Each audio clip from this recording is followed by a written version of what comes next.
नमस्कार, मैं हूं आपके साथ आयुषी गुप्ता। 22 सितंबर से नवरात्र की शुरुआत हो रही है। इस पूरे पॉडकास्ट में हम आपको बताएंगे कि क्या टाइमिंग शुभ रहेगा, आप कब कलश स्थापना करें, पूरी जानकारी देंगे। हमारे साथ डॉक्टर नितिशा मौजूद है। बहुत बहुत आपका स्वागत है। जय माता दी। जय माता दी। डॉक्टर नितिशा, आपसे जानना चाहेंगे क्योंकि नवरात्र शुरुआत हो रहा और थोड़ा कन्फ्यूजन इस बार है कि ये 9 दिन का है, 10 दिन का, पूजन की विधि क्या है, ज़रा बताइएगा। जी, थैंक यू। और सभी दर्शकों को राधे राधे, जय माँ पीताम्बरा और सर्व मंगल मांगले शिवे सर्वार्थ साधिके शरण्ये त्र्यंबके गौरी नारायणे नमस्तुते।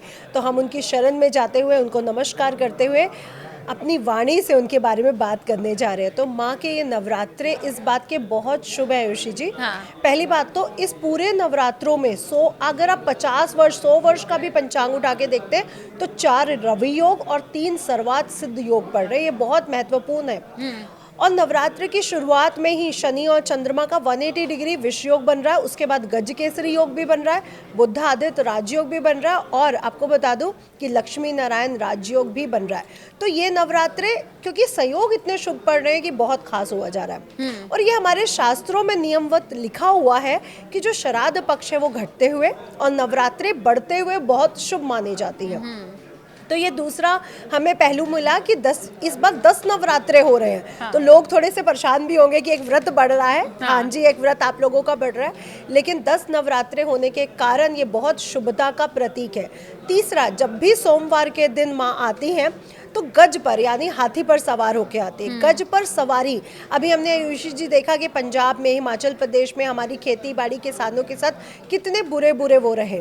तो हम देख रहे हैं कि अभी जो पृथ्वी है, जो हमारी प्रकृति रूप में है, वो कहीं ना कहीं विचलित है। और माँ का गज में आना ये हमें बताता है कि अब हमें सुख समृद्धि प्राप्त होने वाली है।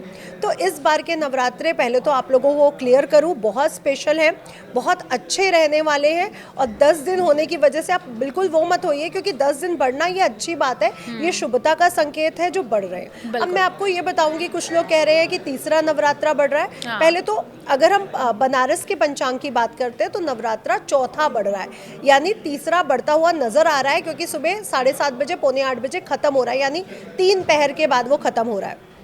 लेकिन 3 घड़ी के बाद वो खत्म हो रहा है। लेकिन जो चौथा नवरात्र है वो 25 और 26 को दोनों को मनाया जा रहा है। यानी चतुर्थ नवरात्रे पर गणेश जी की पूजा होगी, गणेश चतुर्थी आप मना सकते हैं, और 26 तारीख को आप माँ का चौथा नवरात्रा मनाएंगे। तो जो नवरात्रा बढ़ रहा है वो तीसरा नहीं, बेसिकली वो चौथा है। अच्छा। क्योंकि पंचांग में थोड़ा सा टाइम की कहीं ना कहीं दिल्ली के पंचांग और बनारस के पंचांग में कुछ त्रुटि के कारण ये थोड़ा सा कंफ्यूजन आया है लोगों में। लेकिन चौथा नवरात्रा बढ़ता हुआ समझ में आ रहा है। ये बनारस के पंचांग जो टाइम में जो गलती हुई है उसके अनुसार हमें समझ आ रहा है। बिल्कुल जी, क्योंकि देखिए अगर नवरात्र की बात कर ली तो तैयारियां जोरों शोरों से देखने को मिलती हैं। हर जगह जय माता दी की गूंज यही सुनाई देती है। और अमूमन हम देखते हैं जब नवरात्र शुरू होता है तो जब कलश स्थापना करते हैं तो आपसे जानना चाहेंगे कि कलश स्थापना में कौन कौन सी सामग्री रखना बेहद ज़रूरी है। ये बहुत अच्छा क्वेश्चन है आयुषी जी, क्योंकि लोग क्या गलती कर रहे हैं कि पंच पल्लव की बात होती है और उनको जब पंच पल्लव नहीं मिलते हैं तो जो सड़कों के किनारे अशोक के वृक्ष लगे होते हैं उसको पंच पल्लव मान के वो यूज़ कर लेते हैं। हाँ जी, अशोक के पत्तों का यूज़ पंच पल्लव में होता है, लेकिन ये अशोक जो आजकल आप पार्क में सड़कों के किनारे देख रहे हैं ये अशोक नहीं है। अगर आप इसका बॉटनिकल नेम भी देखेंगे तो वहाँ पे लिखा है फॉल्स अशोक। तो ये वो अशोक नहीं है जिसके नीचे सीता जी श्रीलंका में विराजमान हुई थी, रावण की लंका में। ये वो अशोक नहीं है। तो इसलिए पंच पल्लव में ये अशोक के पत्तों का प्रयोग नहीं होना चाहिए। अच्छा। पंच पल्लव का मतलब है जिसमें आम का पत्ता, बरगद का पत्ता, पीपल का पत्ता, पलाश का पत्ता और आक का पत्ता यूज होता है। ये 5 पत्ते यूज होते हैं। अगर आपको ये 5 पत्ते नहीं मिल रहे हैं किसी कारणवश, लेकिन आप फूल वाले से ले सकते हैं अगर बोला जाए, तो आम के पत्तों का, क्योंकि आम के पेड़ हमारे उत्तर भारत में या सदर्न भारत में इजिली मिल जाते हैं। तो आम के पत्तों का भी पंचपल्लव 9 पत्ते, 5 पत्ते, 11 पत्ते आप वहाँ पे सजा सकते हैं कलश में। पहली ये जो गलती करते हैं। दूसरा, कलश हमेशा मिट्टी का होना चाहिए क्योंकि पृथ्वी तत्व को रेकमेंड करता है। 5 पल्लव आकाश तत्व को रेकमेंड करते हैं। जो उसमें जल है वो जल तत्व को रेकमेंड करता है। हमें पंच तत्वों को रेकमेंड जरूर करना है। अब वायु तत्व है, हम उसके ऊपर नारियल रखते हैं, वो वायु तत्व को रेकमेंड करता है। तो हम पंच तत्वों को रेकमेंड करते हैं। और अगर अग्नि है तो हम एक दीपक भी जलाते हैं, क्योंकि अग्नि तत्व तब तक हमारी रक्षा नहीं होगी जब तक दीपक यानी अग्नि नहीं जल रही होगी। तो पहले एक कलश लें, आप मिट्टी का ले तो बहुत अच्छा है, नहीं तो तांबे या पीतल का इस्तेमाल चांदी का जरूर कर करें। सकते हैं। उसमें पहले गंगा जल, फिर एक इलायची, हल्दी की गांठ, एक सिक्का, एक सुपारी जरूर डालें। ये संपूर्णता का प्रतीक है। उसके बाद माँ का आवाहन करें, क्योंकि जो गर्भ है, जो कलश का गर्भ होता है, उसमें माँ का विराजमान होते हैं। तो माँ ये तो का आवाहन आपने करें। बहुत अच्छी बात बताई है। जरा ये भी कंफ्यूजन थोड़ा सा है अष्टमी नवमी को लेकर के और कन्या पूजन को लेकर के, वो जरा दूर कीजिएगा। जी, अब अष्टमी और नवमी की अगर मैं बात करूं तो देखिए 1 तारीख को नवमी 7:01 पे लग रही है। यहाँ पे भी अगर हम बात करें तो दो जो पहर है वो खत्म हो रहे हैं, इसलिए नवमी 1 तारीख 7:01 के बाद मनाई जाएगी और अष्टमी तिथि जो 30 सितंबर है उस दिन मनाई जाएगी। तो इसमें बिल्कुल कंफ्यूजन नहीं है। चौथा नवरात्रा बढ़ रहा है जो 2526 में कंफ्यूजन दे रहा है। आपकी अष्टमी 30 सितंबर को और नवमी 1 अक्टूबर को ही मनाई जाएगी। 7:01 के बाद आप नवमी की जो कन्या पूजन है, जो या लोग अपने घर में हवन करते हैं, पूजा इत्यादि करते हैं, वो 7:01 के बाद आप लोग कर सकते हैं। जी बिल्कुल, क्योंकि नवरात्र के 9 दिन माता के 9 स्वरूपों की पूजा अर्चना की जाती है। डॉक्टर दित्शा, जरा उसके बारे में भी बताइएगा। और इस बार माता हाथी सवार होकर के आ रही हैं। जी तो पहला रूप माँ ब्रह्मचारिणी का पहला रूप माँ शैलपुत्री देखिए अपने पिता के नाम से जानी जा रही है। ये माँ का वो सौम्य रूप है, जो एक छोटी सी कन्या का रूप है। इतना सौम्य है कि आप माँ से कुछ भी मांगो तो माँ प्रसन्न हो जाती है। यहाँ पर माँ के हाथ में त्रिशूल और खड़ग है और वो बैल पर यानी एक वृषभ पर सवार है। अब वृषभ थोड़ा जिद्दी होता है, ये संतुलित होता है, बैलेंस करने वाला का प्रतीक होता है।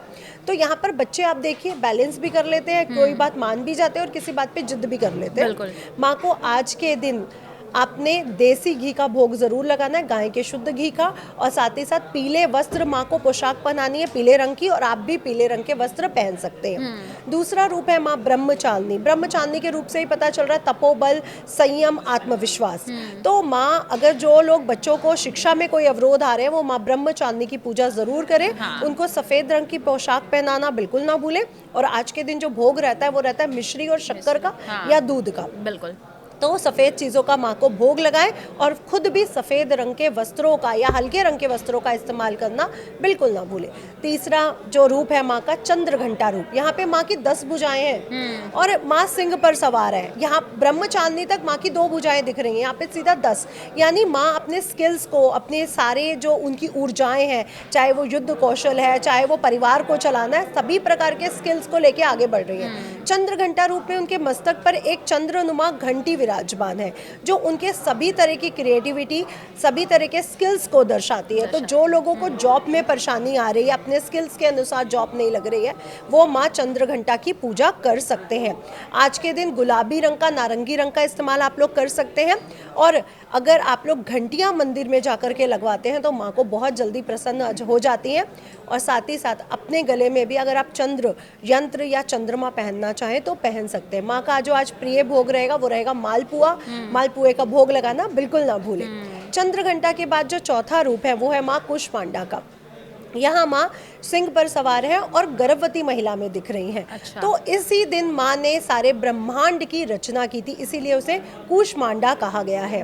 कुष्मांडा माँ लाल कपड़ों में है, तो आप भी नारंगी या लाल रंग के कपड़ों का इस्तेमाल कर सकते हैं। जिनको गर्भ धारण स्त्रियों में जिनको दिक्कत आ रही है, FIV करवाना पड़ता है, वो माँ की पूजा करके माँ को प्रसन्न कर सकते हैं और एक संतान की सुख को प्राप्त कर सकती हैं। आज के दिन माँ को केले का भोग लगाना बिल्कुल ना भूलें। माँ को केले का भोग लगाएं और हल्के पीले रंग के वस्त्र पहन सकते हैं। अब है माँ स्कंद माता, 5वां रूप। माँ स्कंद माता के रूप में हाथ में कार्तिकेय जी हैं और वो अभय मुद्रा में है। तो माँ का ये ममतामयी रूप है और ये इतना प्यारा है कि आप जो भी मांगो वो आपको मिल जाता है। माँ को केले और कद्दू का भोग आप लोग लगा सकते हैं और साथ ही साथ आज के दिन भी पीले रंग का वस्त्र का अगर इस्तेमाल करते हैं तो बहुत अच्छा रहता है। छठा रूप है माँ कात्यायनी। कात्यायनी रूप में माँ पूरी तरह से संपन्न और महिषासुर का नाश करती हुई नजर आ रही है। माँ लाल वस्त्रों में है, इसलिए लाल रंग के वस्त्रों का इस्तेमाल करें। माँ को शहद का भोग लगाएं। अगर आपके दाम्पत्य जीवन में प्रॉब्लम है, आपके रिश्ते कहीं ना कहीं खराब हो रहे हैं, लव लाइफ में प्रॉब्लम्स आ रही है, तो माँ को शहद का भोग लगाएं। उसके बाद वही शहद प्रसाद के रूप में ग्रहण करें, आपके हर रिश्ते में अनुकूलता आ जाएगी। सातवां रूप माँ कालरात्रि। माँ गधे पर सवार है, एक हाथ में खड़ग और एक हाथ में लोहे की छड़ी है और रौद्र रूप है। ये रौद्र रूप शत्रुओं का नाश कर रहा है, नकारात्मक शक्तियों का नाश कर रहा है युषि जी। हाँ। तो जिनको भी अपने आसपास कुलीग से, नकारात्मक शक्तियों से या शत्रुओं से भय रहता है, वो माँ कालरात्रि की पूजा कर सकते हैं। माँ को गुड़ का भोग लगाने से, गुड़ से बनी मिठाइयों का भोग लगाने से उनका क्रोध शांत होता है, इसलिए गुड़ का भोग लगाएं। आज के रंग का जो रंग रहेगा, जो आज माँ का, वो रहेगा नीला और भूरा। तो नीले और भूरे रंग के वस्त्रों का इस्तेमाल आप लोग कर सकते हैं। आठवां रूप है महागौरी। महागौरी पूरे परिवार के साथ शिव, गणेश, कार्तिकेय जी के साथ विराजमान है और बहुत शांत और सौम्य रूप है, आशीर्वाद मुद्रा में रूप है ये। तो माँ गौरी की जो लोग पूजा करते हैं उनके घर में सुख समृद्धि बढ़ती है, परिवार का सुख बढ़ता है।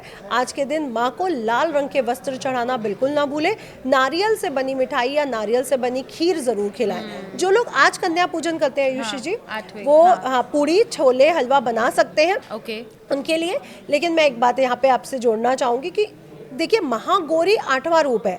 जो सिद्धिदात्री को नहीं मनाते हैं या उस दिन व्रत नहीं करते या पूजा नहीं करते, गलत करते हैं, क्योंकि आपको 9 रूपों के 9 चरणों तक चलना है, जो बचपन से एक वृद्ध महिला तक का रूप दिखा रही है।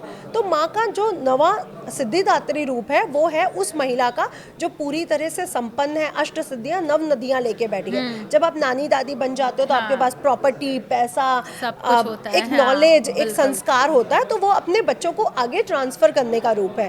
इसलिए नौवीं माँ सिद्धिदात्री को मनाना बिल्कुल भी ना भूलें। जो लोग नवमी पूजन करते हैं वो आज के दिन छोले पूड़ी हलवा बनाएंगे, अदरवाइज नारियल का भोग माँ को आज के दिन लगेगा, संपूर्ण नारियल का।